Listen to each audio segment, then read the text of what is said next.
நபிமார்கள்ல தனக்குன்னு வீடு கட்டி கொள்ளாத நபி ஈசா அலைஹிஸ்ஸலாம். ஈசா அலைஹிஸ்ஸலாம் வீடு கட்டிக்கவே இல்லை. அவர் நாடோடி போய்கிட்டே இருப்பார்.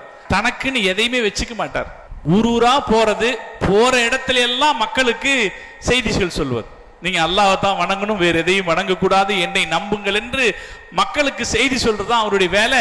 எந்த ஒரு இடத்துலயும் அவர் நிரந்தரமா வசிக்கல. அவரு ஒரு தலகாணியும் ஒரு டம்ளரும் மட்டும் வச்சிருந்தாராம். ஒரு தலகாணி, ஒரு டம்ளர். எங்கேயாவது படுக்கிறதுக்கு ஒரு தலகாணி, அப்புறம் தண்ணி குடிக்கிறதுக்கு ஒரு டம்ளர், இது ரெண்டும் மட்டும் தான் வச்சிருந்தாராம். ஒரு பயணம் போகும்போது ஒரு இடத்துல ஒரு ஆளு கையை தலைக்கு கொடுத்துட்டு படுத்திருந்தாராம்.